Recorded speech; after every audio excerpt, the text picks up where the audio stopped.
बता तो देता। हेलो फ्रेंड्स, कैसा सब लोग।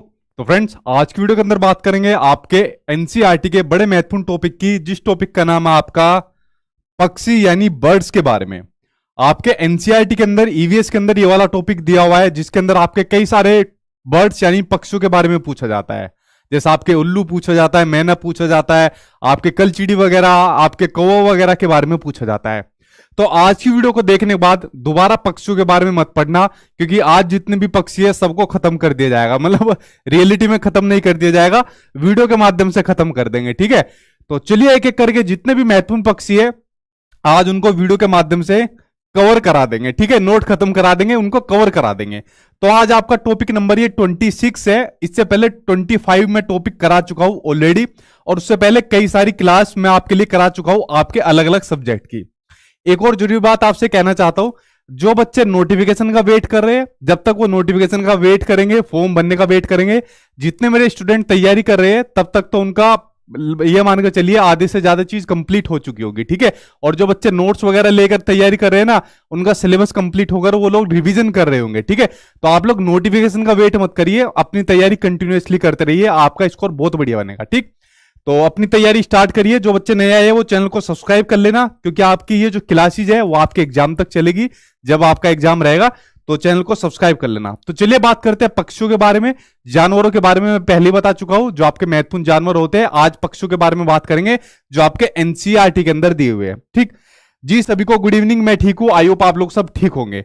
और उसके अलावा ये सीटेट के नोट्स है जो मैं पहले बता चुका हूं। एक वीडियो भी पर्टिकुलर मैंने इसके ऊपर बनाई हुई है कि नोट्स के अंदर क्या क्या चीज है, जितने भी आपके सभी सब्जेक्ट है उनके अंदर क्या क्या मटेरियल है, और इसको आप लोग कैसे डाउनलोड कर सकते हो, ठीक है। तो सारा प्रोसेस एक वीडियो के अंदर मैंने बताया हुआ है, और ये सारी चीजें जो आपको दी सामने स्क्रीन पर लिखी हुई है ये नोट्स के अंदर है। मतलब उस वीडियो के अंदर जाके देख लेना, यूट्यूब पर सर्च मार लेना सचिन सर नोट्स के नाम से या सचिन एकेडमी नोट्स के नाम से, वो सारी चीजें उसके अंदर आपको मिल जाएगी। XYZ आपको फिर कोई चीज लेने की जरूरत नहीं पड़ेगी, ठीक है। तो चलिए बात करते हैं पक्षियों के बारे में एक एक करके, और उसके बाद आपको सारी चीजें समझ में आ जाएगी। देखिए, जो सबसे पहला पक्षी है, बड़ा महत्वपूर्ण पक्षी है आपके एनसीईआरटी के अंदर बात करूं मैं तो सॉरी, कई दिन से खांसी हो रही है, ठीक नहीं हो रही।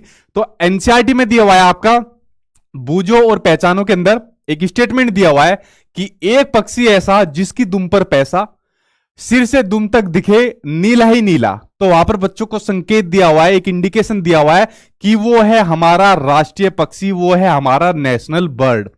अब जैसे इससे पहले जो ऑफलाइन एग्जाम हुआ करते थे, ऑनलाइन से पहले ऑफलाइन एग्जाम होते थे, ये क्वेश्चन भर भर के कई बार पूछा गया है। और सिंपल इतना क्वेश्चन पूछा जाता था कि हमारा राष्ट्रीय पक्षी कौन है, बच्चा बच्चा बता देगा, ठीक है। प्राइमरी स्कूल का छोटा से छोटा बच्चा बता देगा कि हमारा राष्ट्रीय पक्षी कौन है, हमारा राष्ट्रीय पक्षी यानी हमारा नेशनल बर्ड कौन है, मोर हमारा राष्ट्रीय पक्षी है। ये सामने आपकी स्क्रीन पर क्वेश्चन आ गया। बट इस बार क्या है, इतना इंप्रूवाइजेशन किया सीबीएसई बोर्ड ने, उन्होंने ये नहीं पूछा कि हमारा राष्ट्रीय पक्षी कौन है, उन्होंने सिंपल यहां पर आपको स्टेटमेंट दे दी कि एक ऐसा पक्षी जिसकी दुम पर पैसा, सिर से दुम तक दिखे नीला ही नीला। अब बताओ कौन सा पक्षी है, ठीक है। तो ये स्टेटमेंट है कही गई है आपके मोर के लिए, ये वाली स्टेटमेंट कही गई है, ठीक है। तो यहां पर दो बातें निकली है कि हमारा नेशनल जो बर्ड है, राष्ट्रीय पक्षी है, वो मोर होता है, और जिसके लिए ये वाली स्टेटमेंट आपके एनसीईआरटी के अंदर कही गई है। आई होप आपका मोर से संबंधित क्वेश्चन डाउट क्लियर हो गए होंगे, ठीक है। पक्षियों का राजा इसको कहा जाता है, मोर को कहा जाता है। 26 जनवरी 1963 को मोर को भारत का राष्ट्रीय पक्षी घोषित किया गया था, ठीक है। इसकी जो आकृति है, सुंदरता है, वो देखते ही लगती है, ठीक है, सभी पक्षियों के मुकाबले, तो इसलिए इसको राष्ट्रीय पक्षी घोषित किया गया है। और संस्कृत भाषा में इसको मयूर कहा जाता है, मयूर कहा जाता है इसको पक्षी को, ठीक। और जो इसका साइंटिफिक नेम है, जंतु वाला नाम है इसका, वो है आपका पावो क्रिस्टेटस इसका नाम है, जो कि आपके एग्जाम में शायद आपका नहीं पूछा जाएगा, लेकिन बाकी के टेट वगैरह एग्जाम में शायद आपको देखने को मिल जाए। आपके एग्जाम के पॉइंट ऑफ व्यू से दो चीजें बड़ी महत्वपूर्ण है कि एक आपका राष्ट्रीय पक्षी क्या नाम है उसका, मोर, और दूसरा ये वाली जो स्टेटमेंट आपके एनसीईआरटी में दी हुई है, ये किस पक्षी के लिए कही गई है, तो ये कही गई है आपके मोर के लिए, यानी आपके पिकॉक के लिए ये वाली बात कही गई है, ठीक है। तो ये चीज आपकी पहला पक्षी क्लियर हो गया। चलिए बात करते हैं अब दूसरे पक्षी के बारे में, बारबेट के बारे में, यानी कि बसंत गोरी के बारे में। देखिए, बसंत गोरी के बारे में अब आपके एनसीईआरटी के अंदर क्या दिया हुआ है, इसके बारे में बात करते हैं।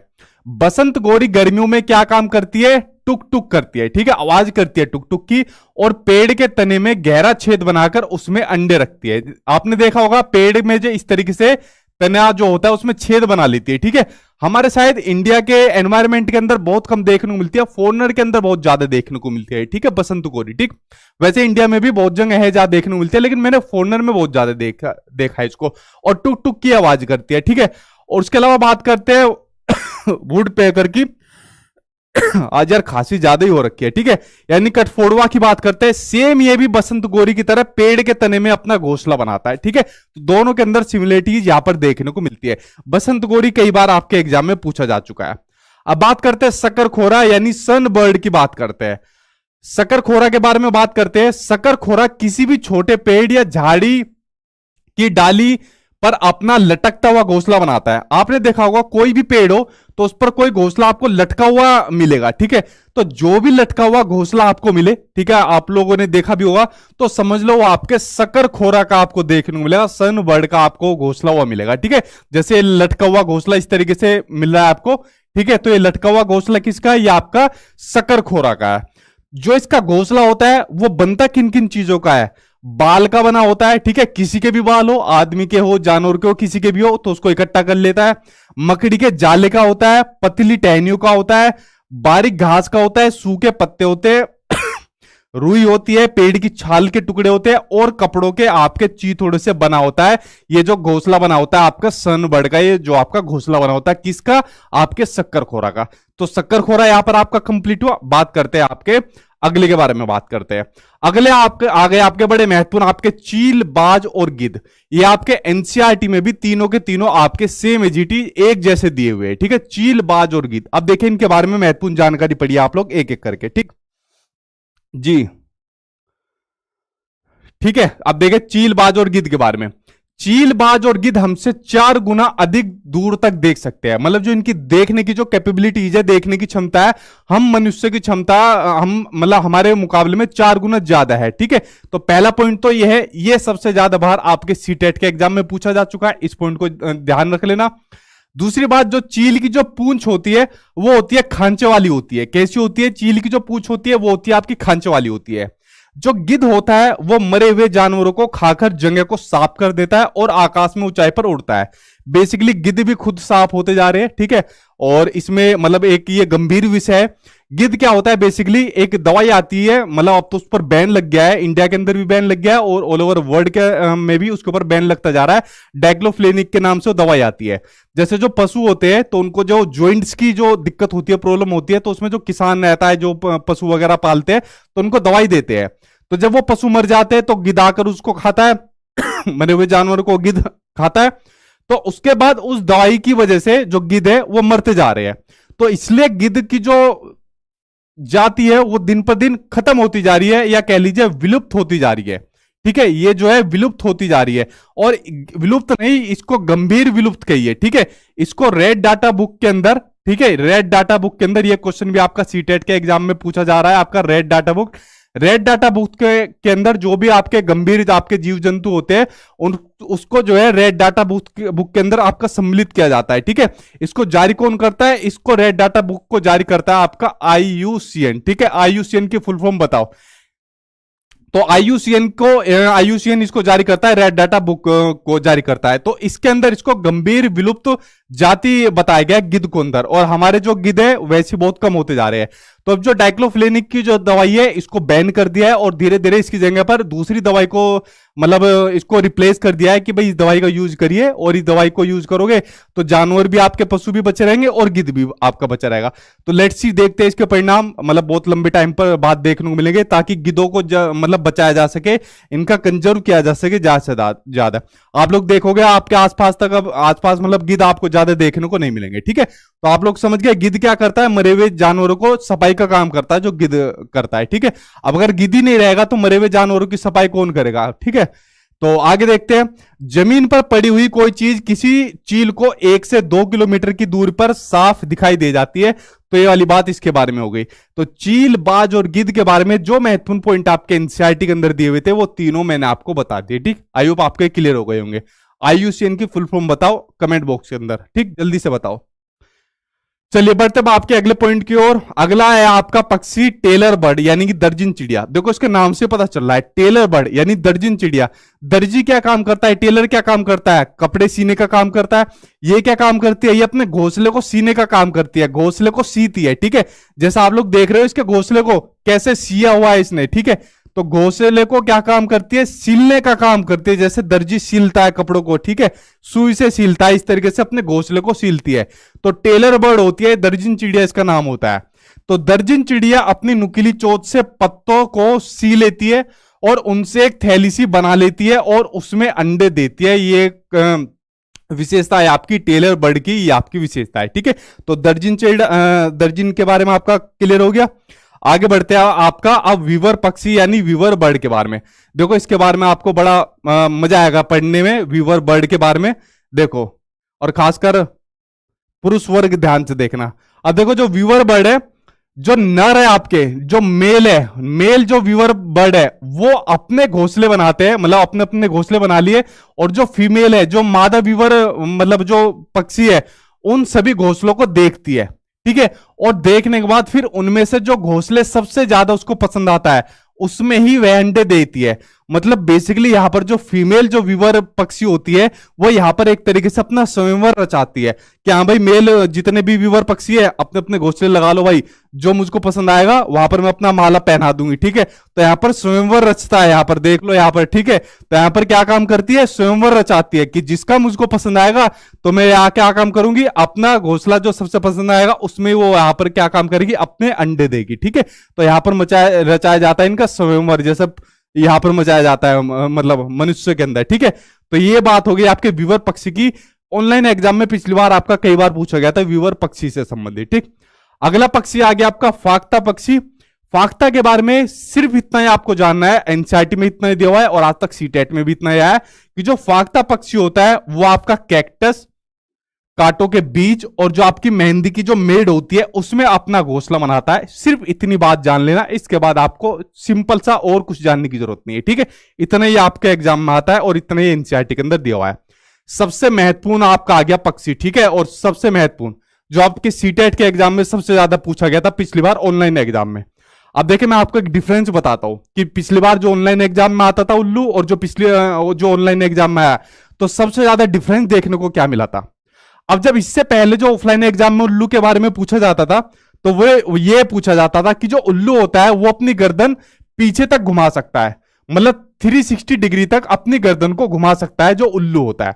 ये पूछा जाता था जब पेपर ऑफलाइन होता था कि उल्लू अपनी गर्दन को पूरा 360 डिग्री घुमा सकता है। बट जो पिछली बार ऑनलाइन एग्जाम हुआ, मेरे ख्याल से हर शिफ्ट को एक शिफ्ट छोड़कर दूसरी शिफ्ट में हर शिफ्ट के अंदर यह पूछा गया कि जो इसकी आंखें होती है वो मानव की तरह यानी हमारी तरह सामने की तरह होती है। कैसे होती है, सामने की तरह होती है। देखो इसकी जो आंखें है कैसी है, हमारी तरह सामने की तरह होती है। ठीक है, देख रहे हो लोग। ठीक है, अब मानव की तरह सामने हो रही है तो सामने की तरह देख सकती है।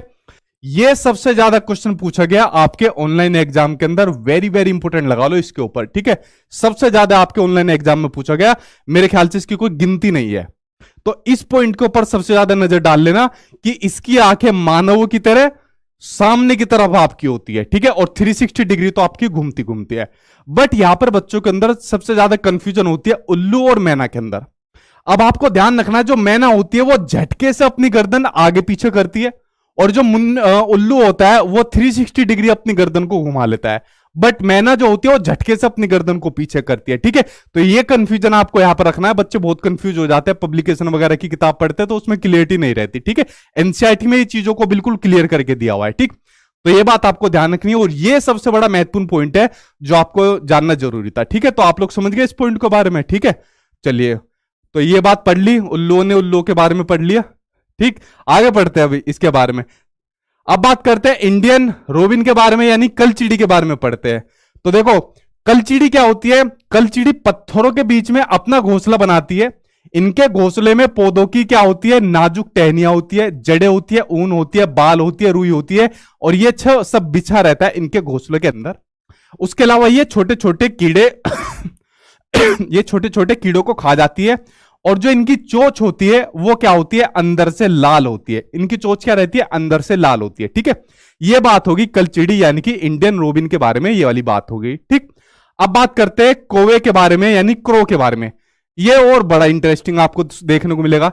जो वाला कंसेप्ट है ना, मैन विल बी मैन, कि आदमी हमेशा आदमी रहेगा, उसको फॉलो करता है क्रो। अभी तक तो आपने पढ़ा होगा जो मेल आपका व्यूवर पक्षी आया था, जो स्वयंवर रचाया जाता है, ये भाई साहब उससे भी एक कदम आगे जाता है। अब देखो ये उससे एक कदम आगे कैसे जाएगा, जो कौवा होता है। देखो भाई, पढ़ो कौवे के बारे में। जो कौवा होता है उसके घोंसले में क्या होता है, लोहे के तार होते हैं और लकड़ी की टहनियां होती है। ये सभी चीजें इसके क्या होती है, घोंसले में होती है। और जो सबसे महत्वपूर्ण बात होती है, कौवा जो होता है, जो पेड़ की सबसे ऊंची डाल होती है उस पर अपना घोंसला बनाता है, जो कौवा होता है। यहां तक आप समझे।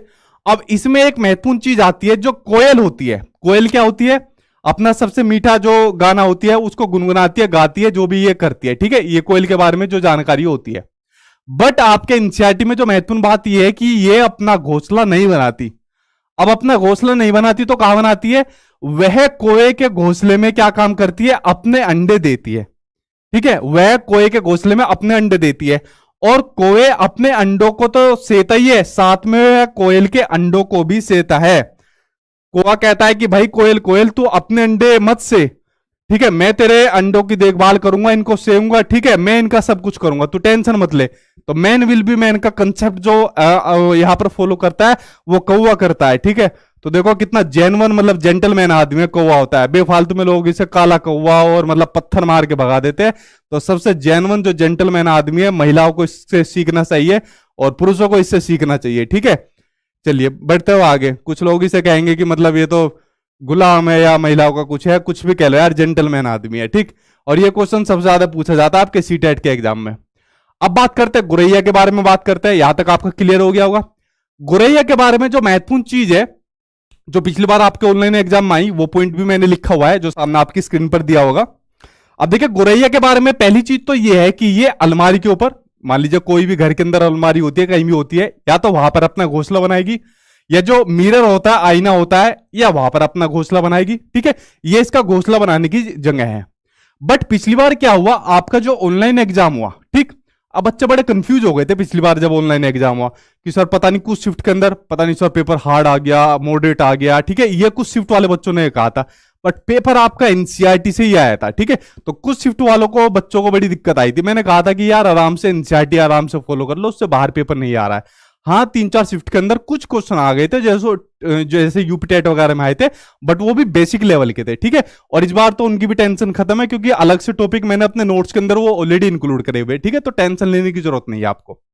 अब देखिए गुरैया में क्या नया पॉइंट आया। गुरैया वह पक्षी है जो दिल्ली में सामान्य रूप से दिखाई देता था पहले, बट अब इस चिड़िया के बारे में जागरूकता बढ़ाने हेतु एक विशेष दिन मनाया जाता है, क्योंकि शहरीकरण के कारण यह दुर्लभ हो गई है। अब देखिए क्या था, दिल्ली में पहले गोरैया बहुत दिखते थे, बट जब से शहरीकरण बढ़ता गया, ठीक है, जैसे जैसे शहर की आबादी बढ़ती गई, लोग ज्यादा आते गए दिल्ली के अंदर, तो गोरैया कम देखने को मिलता गया। तो जो दिल्ली सरकार थी, आई थिंक 2010 की बात थी अगर मैं सही हूं तो जो उस टाइम पर शीला दीक्षित थी, उनकी सरकार थी, इतना मुझे ध्यान है। तो उन्होंने क्या काम करा, जो गोरैया थी इसको राजकीय पक्षी के रूप में इसको घोषित कर दिया। ठीक है, दिल्ली का राजकीय पक्षी किसको घोषित कर दिया, दिल्ली का राजकीय पक्षी घोषित कर दिया, आपका गोरैया को दिल्ली का राजकीय पक्षी घोषित कर दिया। ठीक है, और इनके उत्थान के लिए कुछ प्रोग्राम भी चलाए।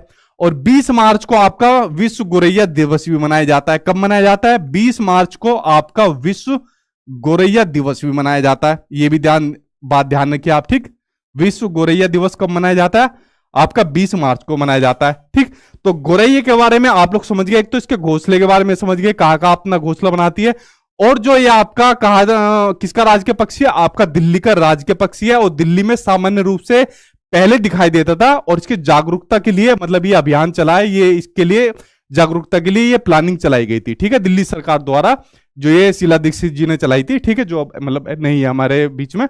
तो ये आप लोग समझिए इसके बारे में पॉइंट। ये पिछली बार एक नया क्वेश्चन आया था सीटेट के एग्जाम के अंदर, तो ये बात आप लोग समझ गए। अब बात करते हैं कबूतर के बारे में। देखिए कबूतर के बारे में सिर्फ इतना लिखा हुआ है एनसीईआरटी के अंदर कि कबूतर पुराने मकान या खंडर में अपना घोंसला बनाता है। ठीक, आप लोगों के घर में भी आपने देखा होगा कबूतर, जहां भी पुराना मकान होगा या खंडर वगैरह होगा, वहां पर अपना घोंसला बनाता हुआ आपको दिख जाएगा। ठीक, यहां तक आपके जो पक्षी थे उनके बारे में, जो मेन मेन पक्षी है जो आपके एनसीईआरटी के अंदर दिए हुए, वो आपके यहां पर सारे कवर हो गए। बट अभी पूरा चैप्टर खत्म नहीं हुआ है। ठीक है, अभी पूरा चैप्टर खत्म नहीं हुआ। आगे देखते हैं। International union for conservation nature, बिल्कुल सही बताया भैया आपने सोनू कुमार। ठीक है, फुल फॉर्म सही है आपकी। चलिए आगे देखते हैं। अगला पॉइंट दिया हुआ है कि कोए, गिलहरी, बिल्ली और चूहे मौका देखते ही अंडे चुरा लेते हैं और कई बार घोंसलों को भी तोड़ देते हैं। अब देखिए एनसीईआरटी के अंदर एक बड़ा महत्वपूर्ण दिया हुआ है कि जो घोंसले होते हैं उनके दुश्मनों के बारे में दिया हुआ है। अब इसके अंदर एक बड़ा महत्वपूर्ण दुश्मन छूट गया, और वो महत्वपूर्ण दुश्मन है मनुष्य। तो मनुष्य भी घोंसलों को तोड़ देते हैं, और एनसीईआरटी के अंदर भी मनुष्य दिया हुआ है। ठीक है, तो इसके अंदर वो छूट गया मनुष्य। तो ये दुश्मनों के बारे में दिया हुआ है। ठीक है, तो ये पॉइंट आपका क्लियर हो गया कि कौन कौन दुश्मन है घोंसलों के। अब देखिए, अब बात करते हैं पक्षियों की चोंच के बारे में बात करते हैं। आज से पहले सीटेट के एग्जाम में पक्षियों की चोंच के बारे में नहीं पूछा गया। इसका एक काम करे, एसी थोड़ा चला दे, इसका एक पॉइंट के ऊपर चला दे। पक्षियों की चोंच के बारे में इससे पहले सीटेट के एग्जाम में नहीं पूछा गया। बट पिछली बार जो ऑनलाइन एग्जाम हुआ तो पक्षियों के चोंच से संबंधित क्वेश्चन एग्जाम में देखने को मिले। तो आप पक्षियों की चोंच किस तरीके की होती है, कौन से पक्षी की चोंच किस काम आती है, वो आपको चीज पता होनी चाहिए। तो उसके बारे में एक एक करके बात करते हैं कि मांस को चीर फाड़ कर निकले कैसी चोंच होती है। ठीक है, लकड़ी को में छेद कर निकले कैसी चोंच होती है। तो आपकी स्क्रीन पर कुछ इस तरीके से दिख रही होगी। इनके बारे में हम एक एक करके बात करेंगे। ठीक है, डिटेल में थोड़ी सी बात करेंगे। आई होप आपको यहां तक सारी चीज समझ में आ गई होगी। ठीक है जी, चलिए आगे बात करते हैं एक एक करके सभी के बारे में। इसका देखना, हरबसंत सिंह का इन्होंने डिटेल में नहीं देखा। अगर आप डिटेल में जाओगे तो उसमें सारी चीज आपको इंक्लूड मिलेगी क्लास 8 तक की। अगर आपने क्लास 8 एनसीईआरटी पढ़ी है और फिर नोट्स के अंदर जाके पढ़ना, तो आपको सारे मिल जाएगी। देखिए इनका वो देख, इनका डांसर हरबसंत सिंह का, इन्होंने एनसीईआरटी सही नहीं पढ़ी। मेरे पास एनसीईआरटी भी है, नोट्स भी है, मैं आपको मैच करके दिखा दूंगा। तो सही से पढ़ा करो नोट्स के अंदर डिटेल में, तभी आपको जानने को मिलेगी सारी चीजें। ठीक है, यहां तक क्लियर हो गया आपका? हाँ, बॉयज के लिए उल्लू, ठीक है भाई, ठीक है। चलिए आगे बढ़ते आपके, अब पक्षियों की चोंच के बारे में बात करते हैं। ठीक, एक एक करके इनकी चोंच के बारे में देख लीजिए आप। अब पहले बात करते हैं बाज, चील और गिद्ध। ये क्या होते हैं? आपके मांसाहारी पक्षी होते हैं जो मांस खाते हैं।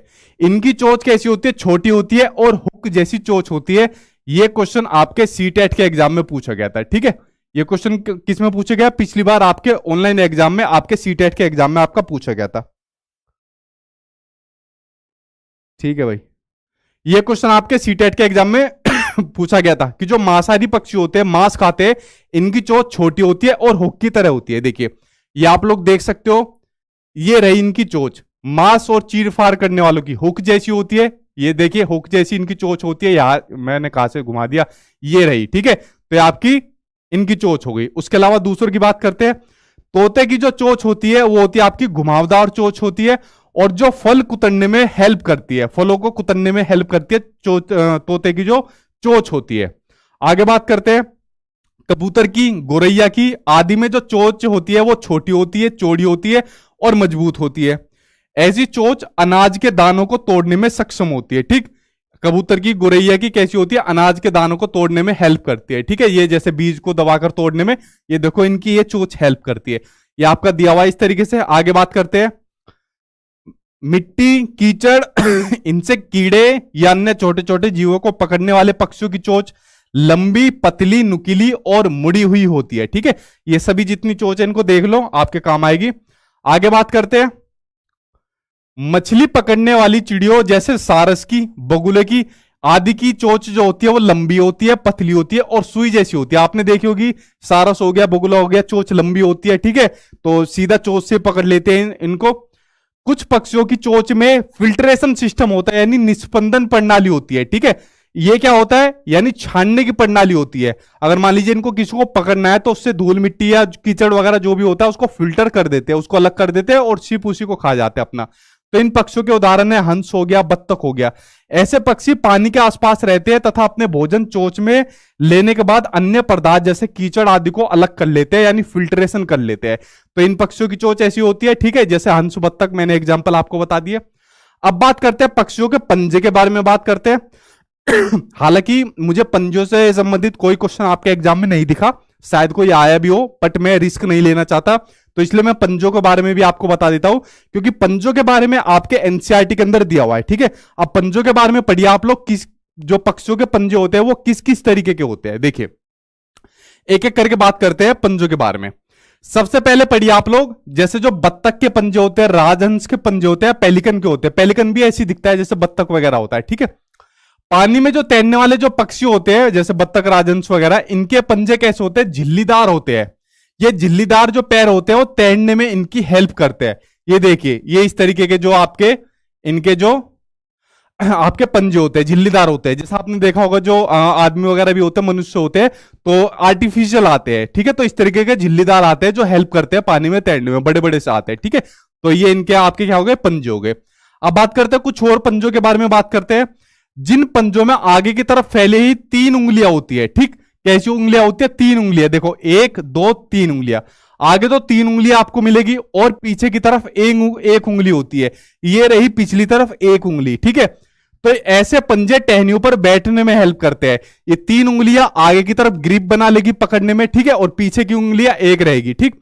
तो ऐसे रहेंगे आपके, जैसे गुरैया के रहेंगे। गुरैया के अलावा और किसके लिए रहेंगे? आगे की ओर जो फैला पंजा रहता है वो रहेगा आपका नरम सतह पर चलने में आपकी मदद करता है, जैसे आपका हीरोन का, ठीक। तो ये पंजा हो गया आपका। आगे बात करते हैं, अब बात करते हैं जिन पक्षियों की टांगे और पैरों की उंगलियां लंबी होती है। देख लो आप लोग देख रहे हो कितनी लंबी है, जैसे आपकी क्रेन की, सारस की और बगुला की, इनकी देखो कितनी लंबी लंबी आपकी टांगे है, ठीक है। तो वे पक्षी पानी के किनारे वाली सतह पर आसानी से चल फिर लेते हैं और पानी में जाकर मछलियों का शिकार आसानी से कर पाते हैं। तो यहां तक भी आपका क्लियर हो गया। आगे देखते हैं, आगे बात आ गई, ये देखो इन पंजों के बारे में, कि ऐसा मजबूत पंजा जो थोड़ा मुड़ा हुआ हो और तेज नाखूनों वाला हो, ठीक है। ये देखो थोड़े से मुड़े हुए हैं और तेज नाखून वाले हैं, ठीक, आप लोग देख रहे हो स्क्रीन के ऊपर, और शिकार को पकड़ने में मदद करता हो, जैसे चील के होते हैं, गिद्ध के होते हैं और उल्लू के पैर के होते हैं, ठीक है। तो ये पंजों के बारे में जो जानकारी थी वो मैंने आपको दे दी। तो देखो जो आपके चील कह रहा हूं, जो पक्षियों की जो चोंच होती है वो भी मैंने आपको बता दी, पिछली बार आया था, और जो इनके पंजे हैं वो भी मैंने आपको बता दिए, ठीक है। तो आज आपका ये पक्षी जो है ना, आज आपका पूरा कंप्लीट हो जाएगा। तो मेरे ख्याल से इतना डिटेल में आपको पक्षी कहीं आपको पढ़ने को या सुनने को या शायद एनसीईआरटी में आपको देखने को नहीं मिलेगा, ठीक है, जितना आज आपको यहां देखने को मिल रहा है। अब बात करते हैं कुछ और पॉइंट के बारे में जो आपके एनसीईआरटी के अंदर आपको दिए हुए, ठीक है। इनके बारे में एक एक करके बात कर लेते हैं, तो ये चैप्टर आपका फिर आपका खत्म हो जाएगा, ठीक। चलिए बात करते हैं। सर आपके नाम से बहुत से लोग नोट्स बेच रहे हैं। यार वो फेक लोग हैं और फेक नोट्स बेचते हैं। आप उनसे मतलब कुछ भी फ्री में लेते हो या 10 20 100 रुपए में कुछ भी लेते हो तो उल्टा ही आपका नुकसान है। मेरे नोट्स सिर्फ मेरी वेबसाइट पर मिलते हैं, वहीं से जाकर आप लोग लीजिए। फेक नोट्स लोगे या फेक कुछ भी चीज लोगे आपका ही नुकसान, पर ठीक है। और बाकी अगर मैं मतलब एक्शन लूंगा तो उनका फिर नुकसान हो जाएगा। 2-3 के ऊपर लिया था तो फिर उनकी फैमिली रोती फिरती है, ठीक है। तो मतलब ऐसे लोगों से दूर ही रहिए आप। नहीं, नोट्स जो मेरे सीटेट वाले वो सीटेट में हेल्प करेंगे, एचटेट वाले में मतलब इतने हेल्प नहीं करेंगे। तो सीटेट के लिए तो आप बेफिक्र रहिए, उनके बाहर मतलब कुछ नहीं आएगा। अब बात करते हैं एनसीईआरटी के पॉइंट के बारे में, जो पक्षियों के बारे में दिए हुए कि पक्षी केवल अंडे देने के लिए घोंसले बनाते हैं, ठीक है। और जब अंडों में से बच्चे निकल जाते हैं तो वे फिर घोंसला छोड़कर चले जाते हैं, मतलब फिर घोंसले की कोई वैल्यू नहीं होती, सिर्फ अंडे देने के लिए वो घोंसले को बनाते हैं। तो पहला पॉइंट आपका क्या हुआ, ये पक्षियों के बारे में जो आपके एनसीईआरटी में दिया हुआ है कि सिर्फ अंडे देने के लिए आपका वो घोंसला बनाते हैं, ठीक है। अधिकतर जो पक्षियों की जो आंखें होती है उनके सर के दोनों तरफ होती है। ये पक्षियों के बारे में आपका दूसरा पॉइंट हुआ। अगला पॉइंट देखते हैं, पक्षी एक ही समय में 2 अलग अलग चीजों को एक साथ देख लेते हैं। आप देख सकते हो एक ही समय में 2 अलग अलग चीजों को। अभी आप लोग मुझे देख रहे हो, ठीक है, अभी आप लोग मुझे देख रहे हो, तो मुझे देखते हुए इधर उधर देख के बताओ एक साथ, नहीं देख पाओगे, ठीक है, क्योंकि हम लोग सिर्फ एक जगह पर ही कंसंट्रेशन कर सकते हैं, बट पक्षी देख सकते हैं एक साथ पर। हम जो अपनी पुतलियों को घुमा सकते हैं, अभी आप लोग मुझे देख सकते हो और अपनी पुतली घुमा के दिखाओ, ऊपर नीचे इधर उधर घुमा सकते हो, बट पक्षी नहीं घुमा सकते, ठीक है। पक्षी पूरी गर्दन घुमाएंगे इस तरीके से, ठीक है, पूरी गर्दन घुमाएंगे। तो पक्षी और जो ह्यूमन होते हैं, मनुष्य होते हैं, उनके अंदर बहुत सारे ये डिफरेंस होते हैं, ठीक है। यही सब एनसीईआरटी के अंदर दिया हुआ है। तो पक्षी एक समय में दो अलग अलग चीजों को एक साथ देख लेते हैं, ठीक। आगे पॉइंट है, ज्यादातर पक्षियों की पुतली घूम नहीं सकती, जो मैंने पॉइंट बताया वही सामने आ गया, और अपनी गर्दन घुमाकर ही आसपास देखते हैं, ठीक है। हम तो पुतलियों से इधर उधर देख लेते हैं, जैसे हम नकल करते थे तो अपनी गर्दन थोड़ी घुमाते थे, ऐसे नकल कर रहे हैं तो पुतली घुमाकर ही दूसरे की देख ली, ठीक। आगे देखते हैं, पक्षियों के जो पंख होते हैं, पक्षियों के पंख होते हैं, उन्हें उड़ने में हेल्प करते हैं, और उसके अलावा उन्हें गर्माहट देते हैं, ठीक है, सर्दियों से बचाने में भी हेल्प करते हैं, और उन्हें नए पंख आते रहते हैं और पुराने उनके झड़ते रहते हैं, ठीक है। ये पॉइंट आपका क्लियर हुआ। आगे देखते हैं पक्षियों के कान के बारे में। पक्षियों के कान दिखते नहीं है बट होते हैं, लेकिन इनके सिर के दोनों तरफ छोटे छोटे छेद होते हैं, मतलब इनको इनका कान कह सकते हैं। ये छोटे छोटे से छेद होते हैं जो पंखों से ढके रहते हैं, ठीक है, जो छोटे छोटे छेद होते हैं जो पंखों से ढके रहते हैं, और पक्षी इन्हीं की मदद से क्या काम करता है, सुनने का काम करता है, ठीक है। तो ये इनके कानों के बारे में बात होगी। तो पक्षियों से संबंधित जो एनसीईआरटी के पॉइंट थे वो आपके यहां पर क्लियर हो गए। तो फ्रेंड्स देखिए, पक्षियों के बारे में जो जो जानकारी आपके एनसीईआरटी के अंदर थी वो मैंने बताई अपनी तरफ से, और जितने पॉइंट आपको कुछ ऐड करनी चाहिए थे वो मैंने आपको ऐड कर दिए। तो पक्षियों का पूरा चैप्टर आपका कंप्लीट हो गया। मेरे ख्याल से इतना डिटेल में आपका पक्षियों का आपको एनसीईआरटी का निचोड़ आपको नहीं मिलेगा, तो इसके बाद आपको पक्षियों का कुछ नहीं पढ़ना, आपका पक्षी पूरा का पूरा कंप्लीट हो गया, ठीक है। आप बताइए आपको कैसा लगा ये टॉपिक। अगर वीडियो पसंद आई हो तो आप लोग लाइक कर देना, शेयर कर देना अपने आप, और आपके एग्जाम तक ये आपका ऐसे ही चलता रहेगा। तो आप लोग चैनल को सब्सक्राइब कर लेना, और कोई क्वेश्चन हो आप लोगों का, अब आप लोग क्वेश्चन पूछ सकते हो, ठीक है। पूछिए अब आपका क्या क्वेश्चन है, अब पूछता हूं जी। सर बिहार टेट की तैयारी कराइए यार, अभी तो सी टेट में लगा हुआ हूं मैं, तो बिहार टेट के लिए मतलब सी टेट भी कर लो आप लोग, तो बात तो एक है, ठीक है। और पूछिए जी। एसएसटी क्लास कीजिएगा सर प्लीज, बहुत दिनों से नहीं हुआ। और देखो एसएसटी का मतलब सिस्टम से नंबर आता है, तो एक एक करके मतलब सब्जेक्ट वाइज क्लास चलती है, तो एसएसटी का भी आपका नंबर आएगा। और पूछिए जी। हाँ बाद में भी देख लो, कोई बात नहीं, देख लिया करो आप लोग, ठीक है। ठीक है जी, आपका वीडियो जन नोट्स बहुत अच्छा है, थैंक यू जी। सचिन कुमार हाय हाय और पूछो कुछ क्वेश्चन हो जल्दी, फिर मैं वीडियो को खत्म करता हूं। क्या किसका पंजा नहीं होता, क्वेश्चन समझ में नहीं आया। किसका पंजा नहीं होता, दोबारा क्वेश्चन पूछो जल्दी फिर, वरना वीडियो खत्म हो जाएगा। सर आपका वीडियो किसी दूसरे चैनल पर चल रहा है, ये कैसे संभव है। यार ऐसे बहुत सारे चैनल हो गए जो मेरे नाम से चल रहे हैं, ठीक है। तो अब मेरा मन करता है कि उनको कॉपीराइट स्ट्राइक दे दूं, तो अगर नहीं माने ना थोड़े दिनों बाद तो कॉपीराइट स्ट्राइक दे दूंगा मैं, ठीक है। तो मतलब मैं मेहनत मैं करता हूँ, और मेरे नाम से वो मिसयूज करता है, ठीक है। पता है आप लोगों को, मतलब इस कंटेंट को बनाने में कई कई घंटों की मेहनत मेरी लग जाती है। देख लो खांसी होने के बावजूद भी मैं क्लास लेता हूँ कि मतलब चलो यार स्टूडेंट को मतलब क्लास मिले, और वो सिर्फ कॉपी करी और वीडियो को डाउनलोड करा और डाल देते हैं चैनल पर। चलो कराऊंगा इनका भी कुछ ना कुछ, हाँ डालने दो इन्हें, फेक वीडियो इनका कराऊंगा कुछ ना कुछ। आपका नोट्स लेके परचेज करके हार्ड कॉपी निकाल सकता हो, हाँ निकाल सकते हो भाई आप। और पूछो। सर मैंने 2021 में फर्स्ट पेपर में 105 नंबर लाया है, बट नंबर इंक्रीज करने के लिए फिर से फॉर्म अप्लाई कर सकते हैं, लेकिन अगर पेपर में क्वालिफाई नहीं हुए तो पहले वाला वैलिड रहेगा ना। हाँ पहले वाला वैलिड रहेगा, मुझे समझ में नहीं आ रहा, अगर आपके 105 नंबर है तो दोबारा क्यों दे रहे हो। आगे की एग्जाम की तैयारी करो आप लोग, ठीक है। अब दोबारा मत दो, अगर 105 नंबर है तो दोबारा मत दो, आगे के एग्जाम की तैयारी करो, ठीक है। और अगर मान लो आपका दोबारा दे रहे हो आप लोग, तो अगर मान लीजिए भगवान अगर फेल तो हो गए नहीं आप लोग, ठीक है, अगर 105 आए तो आपका पहले वाला वैलिड रहेगा, ठीक है। लेकिन मैं आपको ये सलाह दूंगा आप आगे के एग्जाम की तैयारी करो जी। और पूछो। क्लास को सभी लोग लाइक करिए प्लीज, हाँ यार कल कर दिया करो, मैं बोलता नहीं हूँ कभी, लाइक और शेयर वेयर करा करो, तो ये काम आप लोग खुद कर दिया करो क्लास को लाइक और शेयर करने का, ठीक है। चलो हाँ नोट्स आप ले सकते हो साइट से, ठीक। चलो अब क्लास को यही खत्म करता हूं मैं, आई होप आपको क्लास पसंद आई होगी, थैंक यू।